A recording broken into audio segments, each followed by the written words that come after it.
Persian cowards!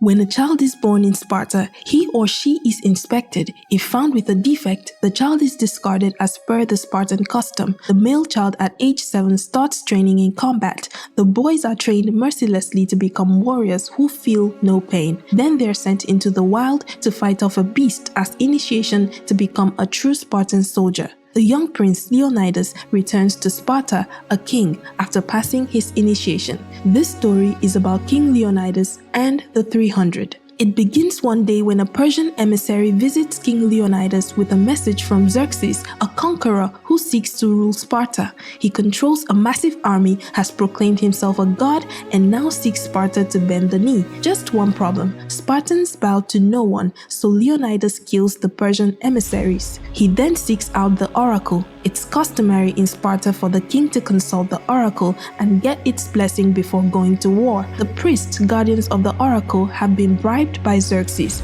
They tell Leonidas not to go to war. Sparta and Greece will fall, they say. No man, king or queen in Sparta, is above the law, and the oracle is law, so Leonidas returns home disappointed.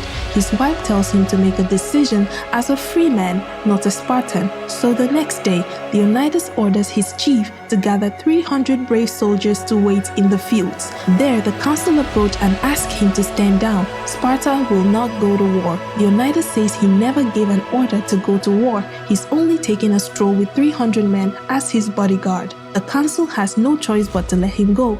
It's not above the law to go for a stroll. Leonidas says his goodbyes and heads for the Persian Empire with the 300. A hunchback follows them at a distance. Arcadians, who also wish to be liberated from Xerxes, meet them halfway and are shocked at their numbers. They were expecting the Spartan army, but they join in however. They come across a village attacked by the Persians. A little boy before passing told them the Persians attacked with beasts of dark magic. The soldiers are horrified at the sight, especially the Arcadians. They keep marching and come upon a sea of Persian ships, but the ships are all destroyed by a thunderstorm as though the gods intervened. The soldiers rejoice, all but King Leonidas. Back home, Leonidas' wife meets with a council member to help her gain audience with the council, to plead with them to release the army to join her husband in battle. The 300 soon reach Xerxes' camp. Daxos, leader of the Arcadians, is shocked at what's still left of Xerxes' army after the storm destroyed over 1,000 ships.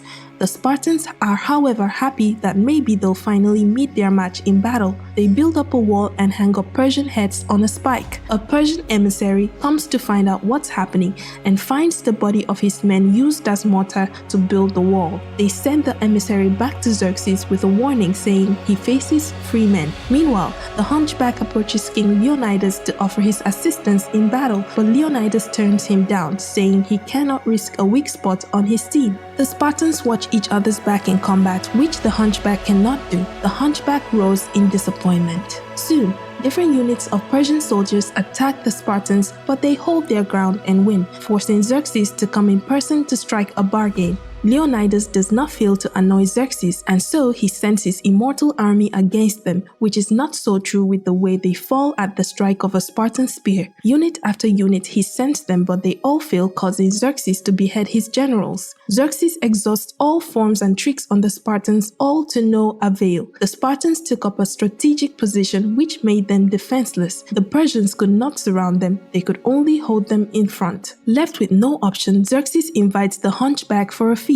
He promises to fulfill his heart's desires if he can find a way to help his men win the Spartans. The hunchback tells him of a secret pass behind the mountains they could follow and surround the Spartans. That night, the Arcadian Daxos warns King Leonidas about the hunchback. They'll be surrounded by morning if they do not leave. But Spartans never back down from a fight. Leonidas sends Delios, one of his men, back home to tell their story. He was rather good at tales. So Delios joins the Arcadians, leaving just a handful of warriors. Meanwhile, Leonidas' wife appears before council, but one of the council members tries to defame her after taking advantage of her. She kills him on the spot, and there they discover he was bribed by Xerxes. The next day, the Persians surround the Spartans. Xerxes comes to offer a bargain yet again. Leonidas kneels for a moment, thinking of his family, knowing this is his final moment, then calls for his men to attack. He swings his spear at Xerxes, which manages to slice his cheek, and blood spews out just to prove he's not the god he claims. The Spartans were greatly outnumbered,